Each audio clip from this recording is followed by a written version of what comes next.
मैं सुनाऊंगा सांप और नेवले की कहानी। एक हरा भरा जंगल था जिसमें ढेर सारे नेवले थे जो वहां सदियों से रहते थे। और काफी बाद में थोड़े से सांप भी वहां किसी रेगिस्तान से आके बस गए। नेवले बहुसंख्यक थे, फिर भी सांपों को कभी डरा धमका के नहीं रखते।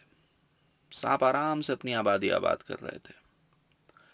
नेवलों को घर बार, व्यापार, पढ़ाई लिखाई, नौकरी से ज्यादा कुछ सूझता ही नहीं था। उनकी गाड़ियों का पंचर सांप जोड़ते, बाल भी वही काटते, घर के सोफे पलंग सांप गली से ही तो सप्लाई हो रहे थे। तो क्या हुआ कि उनकी दुकानों पे सांप जैसी ही लिपि में लिखा रहे कि सांपों की बात नहीं मानोगे तो डस लेंगे। बहुत से नेवले सांपों से भाईचारे पे लंबा लंबा प्रवचन देते, उनको चूम लेने के लिए बेताब रहते। सोचते क्या ही होगा थोड़े बहुत जहर से, इतना सा जहर भी नहीं सह सकते। कैसे कट्टर नेवले हो तुम, जहर से मर भी गए तो क्या, इतना पुरकशिश ताजमहल देख लिया, लजीज बिरयानी खा ली, क्या चाहिए। सांप जहां भी बहुसंख्यक थे, नेवलों का वहां रहना दूभर था।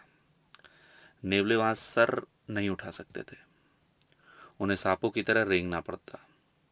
कई बार रेंगते रेंगते कई नेवले भूल जाते कि वो नेवले हैं।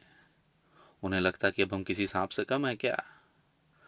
हालांकि सांप कभी नहीं भूलते कि गोया जो हमारी तरह रेंग रहा है और अपने साथी नेवलों को डस डस कर खुद को सांप साबित करने के लिए मरा जा रहा है, वो एक नेवला ही है। बस एक नेवला।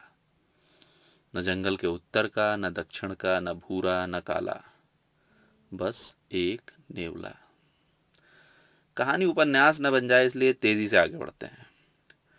तो भाई, जंगल का कानून भी यही था कि जंगल के संसाधनों पे पहला अधिकार सांपों का है। और ये कानून रातों रात नहीं बना, सालों साल सांपों से ज्यादा नेवलों ने इसके लिए मेहनत की, रेंगने का भयंकर अभ्यास किया, अपनी जीभें सांपों से भी बढ़ चढ़ कर लपलपाई। सांप कहीं किसी नेवले को डस लेते तो ये रेंगते नेवले जबरदस्त लीपापोती करने में जुट जाते और कहने लगते कि जहर का कोई मजहब नहीं होता। बीच में हुआ तो और भी बहुत कुछ, लेकिन ताजा बात यह हुई कि एक दिन जंगल में महामारी फैल गई, भयंकर। लोगों को शक था चमगादड़ पे। खैर, चमगादड़ की कहानी फिर कभी। महामारी ऐसी कि जिससे न तो सांप बच सकते थे न नेवले।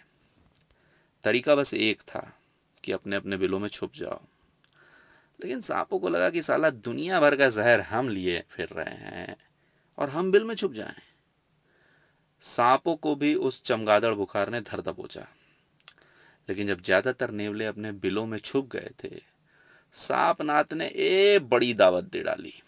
जंगल के हर कोने से सांप आए, उन दूर के जंगलों से भी आए जहां बुखारे चमगादड़ कहर ढा रहा था।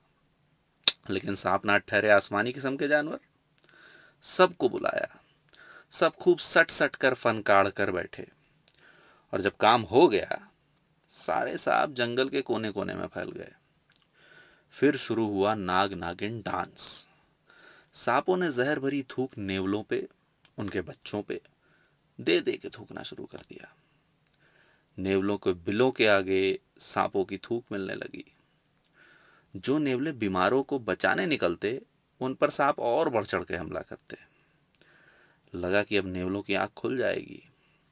लेकिन तभी रेंगते नेवलों का झुंड आ गया, शेरो शायरी गाते हुए, और फिर से सुलाना शुरू कर दिया। विशुद्ध सर्प क्रीड़ा को सिंगल सोर्स का खूबसूरत नाम दे दिया। काफी नेवले जागे हैं और सांपों के आतंक से लड़ रहे हैं। लेकिन जब तक थूक चट्टे हैं, थूकने वाले कहाँ ही खत्म होंगे। डिमांड सप्लाई का नियम तो यही है।